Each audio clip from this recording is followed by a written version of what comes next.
శ్రీనివాస్ లక్ష్మిల పెద్ద కొడుకు బైక్ పైన అటువైపుగా వెళ్తూ వేరే దగ్గర శ్రీనివాస్ పని చేయడం చూసేస్తాడు. దాంతో కోపంతో ఊగిపోతూ శ్రీనివాస్ పనిచేస్తున్న పాత ఆఫీస్ దగ్గరికి వెళ్తాడు. దాంతో అక్కడున్న మేనేజర్ అతన్ని పలకరిస్తూ ఉంటాడు. నాన్న ఎలా ఉన్నారు అని అడుగుతూ ఉండగా, ఒంట్లో ఏదైనా బాగాలేదని చెప్పారా నాన్న అని అడుగుతూ ఉంటాడు ఆ అబ్బాయి.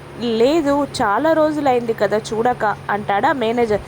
చాలా రోజుల నుంచి చూడకపోవడం ఏంటి అని శ్రీనివాస్ కొడుకు అడుగుతుండగా, మీ నాన్న చాలా రోజుల క్రితమే విఆర్ఎస్ తీసుకున్నారు కదా అని చెప్పేస్తాడు అతను. దాంతో షాక్ అవుతాడు అతను. కోపంతో ఊగిపోతూ ఇంటికి వస్తాడు. శ్రీనివాస్కి లక్ష్మి భోజనం వడ్డిస్తూ ఉంటుంది. భోజనం తింటున్న తండ్రిని చూస్తూ ఇలా అంటూ ఉంటాడు పెద్ద కొడుకు. ఈ వయసులో ఇంతలా కష్టపడకపోతే కాస్త లీవ్ తీసుకోవచ్చు కదా నాన్న అంటుండగా, కష్టం రా అంటాడు అతను. అలా కాదు నాన్న, ఏం కాదు, తీసుకోకపోయావా అంటూ ఉండగా సైలెంట్ అయిపోతాడు శ్రీనివాస్.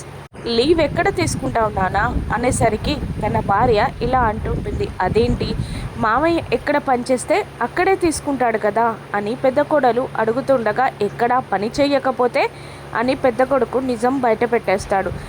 లక్ష్మికి నిజం తెలుసు కాబట్టి సైలెంట్గా ఏడుస్తూ శ్రీనివాస్ వైపు చూస్తూ ఉంటుంది.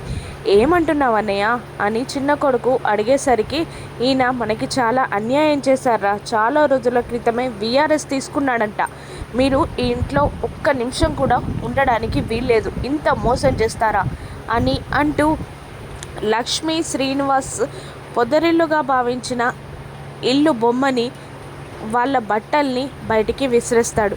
ఏంట్రా, ఏం చేస్తున్నావురా అని లక్ష్మి అరుస్తున్నా, మీరు ఇంటి నుండి వెళ్ళిపోండి అని తిడుతూ ఉంటాడు పెద్ద కొడుకు. భర్త ఆ పొదరిల్లు లాంటి ఇంటి బొమ్మ పట్టుకోగా బ్యాగ్ పట్టుకుంటుంది లక్ష్మి. ఇంట్లో నుండి వెళ్ళిపోతుంటారు లక్ష్మి శ్రీనివాస్. వాళ్ళకి ఆశ్రయం ఇచ్చేది ఎవరు, ఎవరి చెంత చేరుతారు?